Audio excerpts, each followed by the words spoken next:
तो यूपी में पहली बार कानपुर में 2 से 6 साल के बच्चों पर कोवैक्सीन का ह्यूमन क्लिनिकल ट्रायल शुरू किया गया। स्क्रीनिंग में सफल रहे 5 बच्चों को पहली डोज दी गई है। सबसे छोटी बच्ची करीब 3 साल की है। 2 बच्चे कानपुर नगर के हैं और बाकी 3 कानपुर देहात के हैं। प्रमुख हॉस्पिटल में 6 से 12 और 12 से 18 साल के 40 बच्चों के बाद 2 से 6 साल के 6 बच्चों की 2 दिन में स्क्रीनिंग की गई थी। बुधवार सुबह भाग बैठक और आईसीएमआर की हरी झंडी के बाद 5 बच्चों को माता पिता संघ सेंटर पर बुलाया गया। ट्रायल टीम के डॉक्टर्स ने बताया कि पूरे दिन में सभी औपचारिकताओं और काउंसलिंग के बाद 5 बच्चों को कोवैक्सीन की डोज दी गई। प्रदेश में कानपुर में ही पहली बार 2 से 6 साल के बच्चों पर पहला ट्रायल किया गया। सभी बच्चों पर टीम के सदस्य 7 दिन तक निगरानी रखेंगे। हमारे यहाँ जो कोवैक्सीन ट्रायल जो बच्चों पे चल रहा है उसमें 20 बच्चों को हम 12 से 18 साल में दे चुके हैं और 6 से 12 साल में हम 20 बच्चों को दे चुके हैं। और आज जो है 2 से 6 साल के बच्चों को 5 बच्चों को वैक्सीन दिया गया है। सभी बच्चे ठीक हैं, उनको कोई साइड इफ़ेक्ट बहुत बड़ा नहीं है, एक्सेप्ट कि उनके थोड़ा इंजेक्शन की जगह मामूली दर्द हो जाना या थोड़ा रेडनेस आ जाना या हल्का फीवरिश हो, पर इसके अलावा ऐसी कोई खास प्रॉब्लम नहीं है। संकल्प इस वक्त हमारे साथ ज्यादा जानकारी के साथ जुड़ चुके हैं। संकल्प, थर्ड वेव को लेकर जो तमाम बातें कही जा रही हैं उसको लेकर बहुत बेहतर है कि ह्यूमन ट्रायल जो है वो बच्चों पर भी शुरू हो चुका है। कानपुर में ट्रायल किया गया, इसको लेकर क्या जानकारी लग पाई, कितना सफल ये बताया जा रहा है?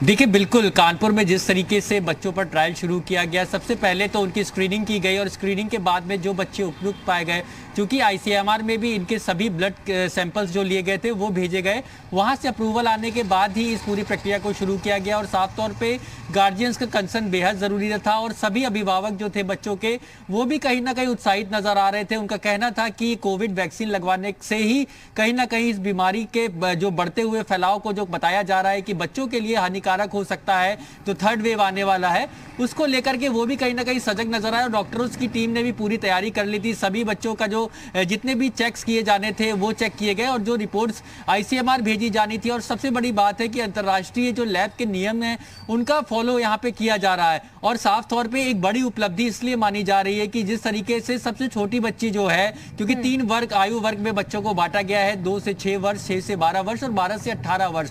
तो ऐसे में सबसे छोटी उम्र की बच्ची जो 2 साल 8 महीने की बताया जा रही है, उसको वैक्सीन का डोज दिया गया। और सबसे खुशखबरी ये भी डॉक्टर्स के लिए है कि किसी तरीके का कोई साइड इफेक्ट अब तक नहीं सामने आया। और लगातार डॉक्टर्स की टीम ये सुनिश्चित कर रही है कि अगर इन बच्चों में से किसी के अंदर भी कुछ सिम्टम्स ऐसे दिखते हैं कि कोई साइड इफेक्ट दिखता है तो उसको प्रॉपर ट्रीटमेंट तत्काल प्रभाव से देने की व्यवस्था भी की गई है। लेकिन साफ तौर पर सबसे खुशी की बात यह भी रही डॉक्टर्स के लिए कि कहीं ना कहीं वो अभिभावक आगे आए जिनको अपने बच्चों की स्क्रीनिंग करानी थी, और कहीं ना कहीं वो अभिभावक भी अस्पताल की व्यवस्थाओं से संतुष्ट दिखे। और उनका यही मानना है कि कोरोना की वैक्सीन लगवाना सभी बच्चों के लिए बेहद जरूरी है। तो ऐसे में एक बड़ा संदेश भी कानपुर से जा रहा है उन सभी अभिभावकों को, उन सभी लोगों को जो कहीं ना कहीं वैक्सीन को लेकर के असमंजस में थे। अब ऐसे में इन बच्चों की जो वैक्सीनेशन किया गया है, अब इनको मॉनिटर किया जाएगा। अगले कुछ दिनों तक ये सुनिश्चित किया जाएगा कि इनके अंदर किसी तरीके के सिम्टम्स नहीं देखे जाते हैं, तो फिर साफ तौर पे आगे की प्रक्रिया को भी अन्य बच्चों का वैक्सीनेशन जो है वो किया जा सकता है। हालांकि अगर बात की जाए 12 से 18 साल और 6 से 12 साल के बच्चों को भी यहाँ पे वैक्सीनेट किया गया है। लेकिन सबसे बड़ी उपलब्धि कानपुर के डॉक्टर्स के लिए रही कि 2 साल 8 महीने की बच्ची को वैक्सीनेशन किया गया और फिलहाल अब तक सब कुछ ठीक ठाक है डॉक्टर्स के मुताबिक। बिल्कुल, वाकई में उपलब्धि है ये इस तरीके से। और अगर वैक्सीनेशन ये पूरी तरीके से सफल माना जाता है तो जाहिर तौर पर और बच्चों को भी वैक्सीन लगनी शुरू होगी। बहुत शुक्रिया आपका संकल्प तमाम जानकारी देने के लिए।